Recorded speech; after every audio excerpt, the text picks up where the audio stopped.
The image you're looking at isn't just a rock star making an entrance. It's the exact moment Kurt Cobain turned his own pain into performance art, so dark, so prophetic, that 90,000 people laughed without realizing they were watching a man rehearse his own ending. But to understand why this moment matters, why those 8 seconds on that stage became a window into something nobody wanted to see, we need to rewind, not just hours, weeks, months. We need to understand what led Kurt Cobain to sit in a wheelchair backstage at the biggest festival of his career and decide that mocking his own death was the only honest thing left to do.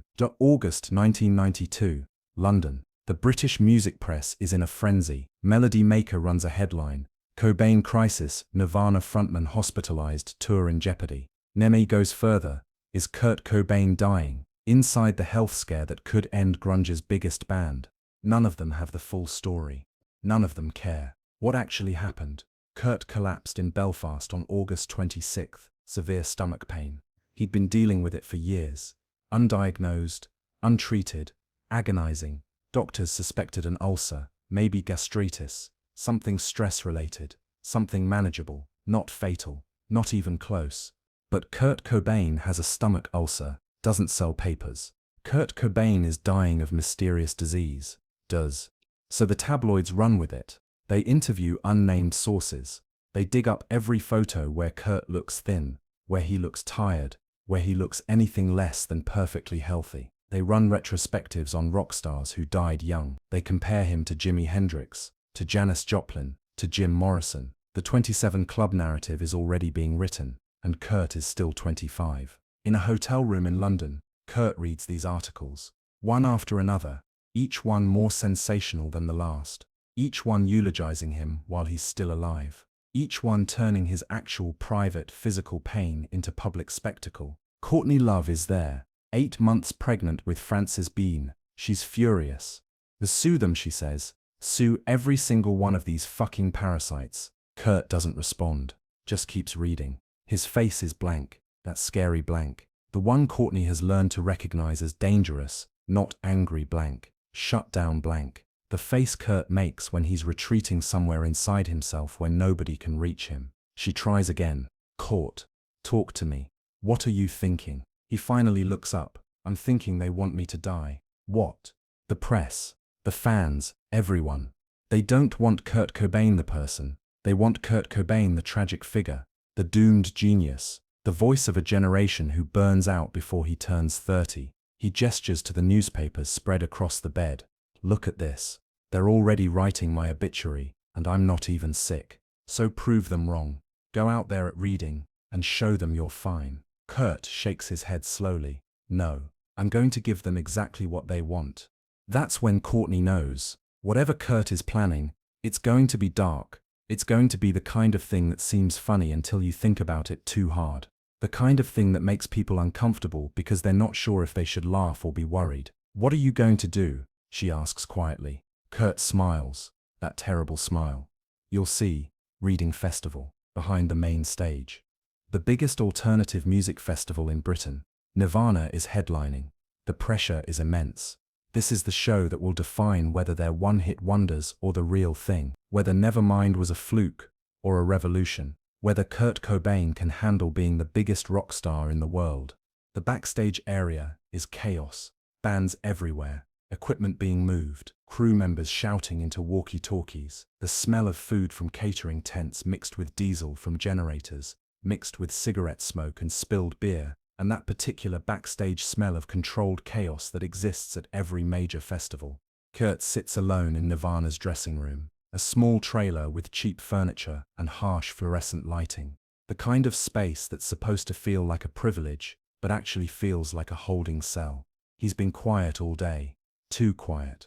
Chris Novoselic and Dave Grohl keep checking on him. You good? Chris asks for the 3rd time. I'm fine. You don't look fine. I look how I always look. That's what worries me. Kurt doesn't laugh, just stares at the wall. He's thinking about the wheelchair entrance. He's been thinking about it for 3 days. Ever since he read those articles, ever since he realized that the world has already decided who he is and how his story ends. At 3 p.m., he tells Chris and Dave the plan. I'm going on stage in a wheelchair, he says flatly. Silence. Then what? I'm going to wear a hospital gown. Get someone to push me on stage in a wheelchair. Give the press exactly what they want. Dying Kurt Cobain. Dave looks horrified. That's not funny, man. It's not supposed to be funny. It's supposed to be honest. Chris sits down heavily. He's known Kurt longer than anyone, knows when Kurt is joking, and when Kurt is doing that thing where he says something absurd but completely means it. This is the second one. Kurt, I don't think I'm doing it, Kurt interrupts. With or without your permission. I'm just telling you so you're not surprised when I roll out there. Dave and Chris exchange looks. The kind of look that says, we can't stop him. We've never been able to stop him. Okay? Chris finally says, okay, but after you do this insane thing, you're gonna play the best show of your life, right? You're gonna prove to everyone that you're not actually dying. Kurt nods. That's the plan. Kurt finds a wheelchair. It's not hard. The festival medical tent has several. He just walks in, tells them he needs to borrow one for the show, and they hand it over. They think it's a prop. They don't ask questions. The hospital gown is trickier. He has to convince one of the nurses to give him one. He tells her it's for the performance.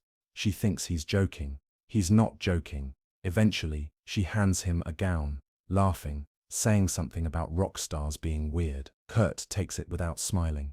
Thanks. Back in the dressing room, he puts the gown on over his clothes. White, thin, the kind that ties in the back but never quite closes all the way. You can see his ripped jeans underneath, his Converse sneakers, the flannel shirt.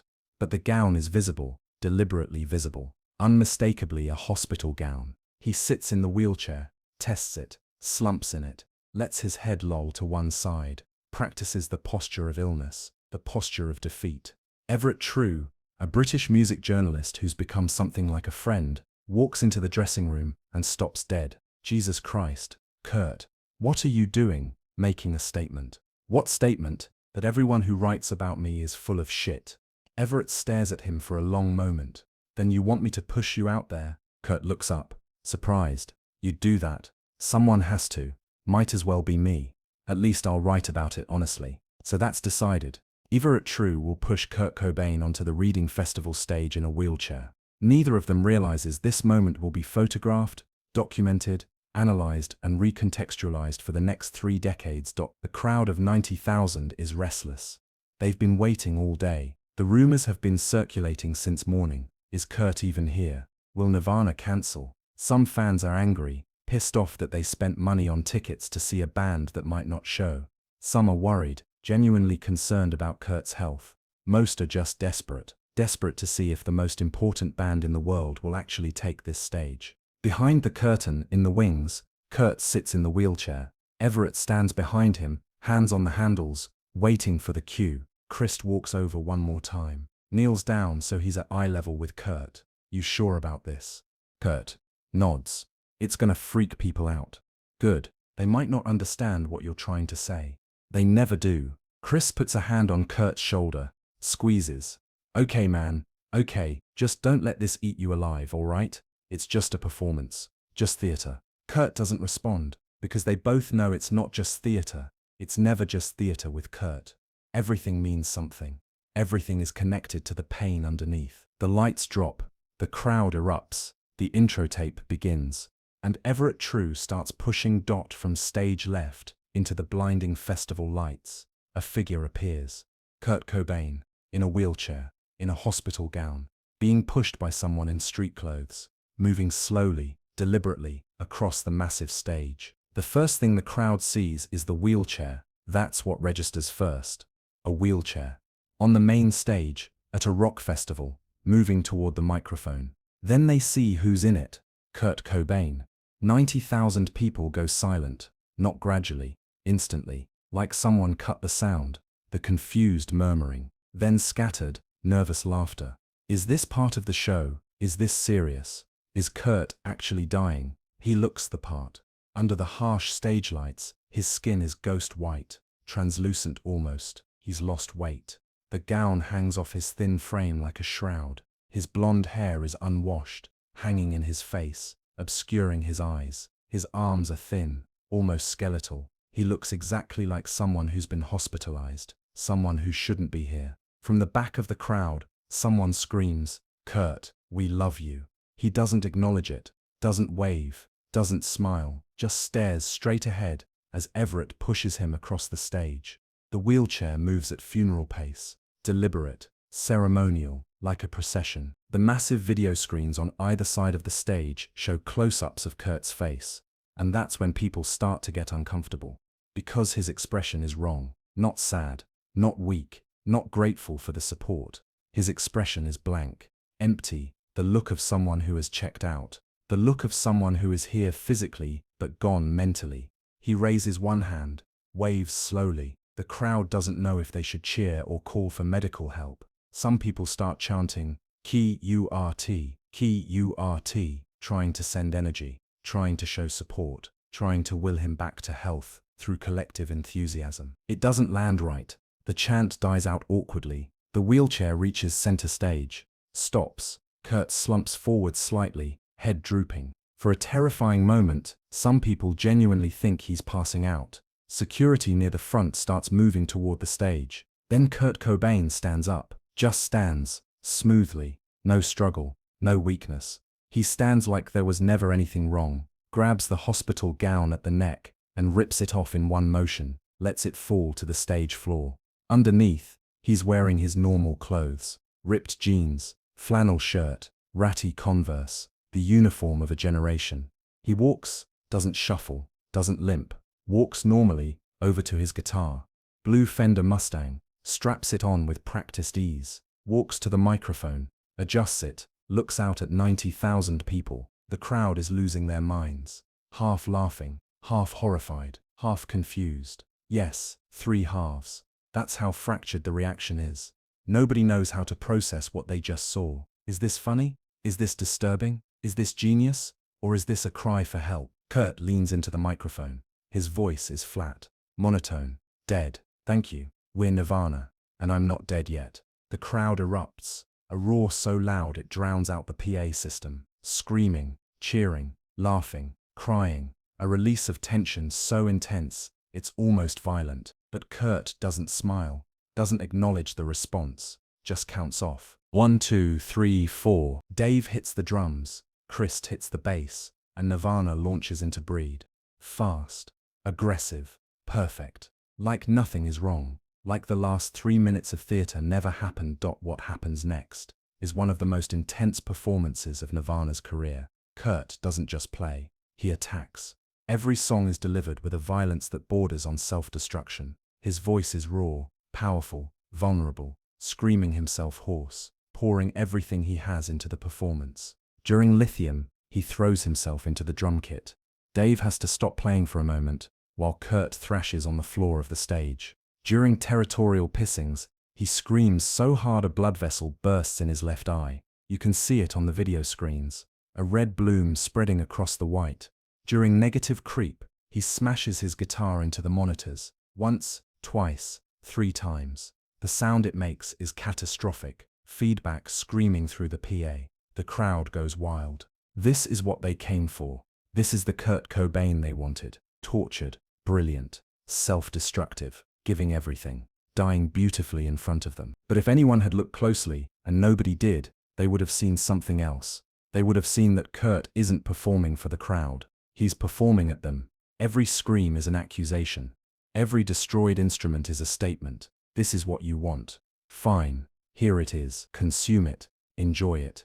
This is the only version of me you care about anyway. The show ends with Endless, Nameless, the hidden track from Nevermind. 7 minutes of pure chaos. Kurt destroys his guitar completely, smashes it into the stage over and over until it splinters, throws the pieces into the crowd. They fight over them, literal pieces of destruction, treated like holy relics. The crowd thinks it's rock and roll. The crowd thinks it's punk. The crowd thinks it's the greatest show they've ever seen. The crowd doesn't see what it actually is. A man trying to break something before it breaks him. Kurt sits alone in the dressing room, still wearing the clothes from the show, soaked with sweat. His hands are bleeding from where he gripped the broken guitar. Small cuts, nothing serious. He hasn't cleaned them. Outside, the party is starting. People are celebrating, best performance of the tour. Everyone is saying, the wheelchair entrance is already becoming legend. People are calling it genius, calling it the ultimate middle finger to the media, calling it proof that Kurt Cobain is the smartest, most subversive artist of his generation. Inside the dressing room, Kurt is silent. Chris Novoselic knocks, enters without waiting for permission, sits down next to Kurt, doesn't say anything at first, just sits. Finally, hell of a show. Kurt nods. You okay? I'm fine. That's not what I asked. Kurt looks at him, really looks at him, and for a moment, Chris sees something in Kurt's eyes that scares him, something hollow, something that wasn't there before, or maybe it was always there, and Chris just didn't want to see it. Did you see them? Kurt asks quietly. See who? The crowd. When I came out in the wheelchair. Yeah, I saw them. They were laughing, Chris. I came out looking like I was dying, and they laughed. Because they knew it was a bit. They knew you were okay. No, Kurt shakes his head.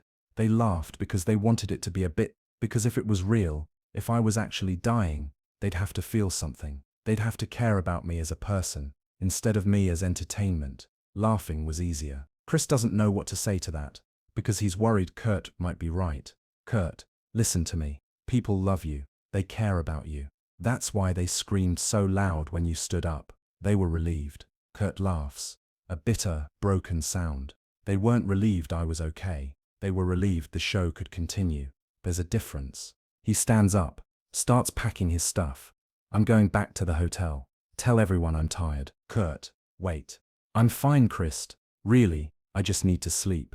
But Chris knows he won't sleep. Chris knows Kurt will sit in that hotel room and replay every moment of tonight and convince himself of something dark, something that will burrow into his brain and grow. Chris lets him go anyway, because what else can he do? You can't save someone who doesn't want to be saved. You can't force someone to see themselves the way you see them. All you can do is watch and hope they come back from wherever they're going inside their own head.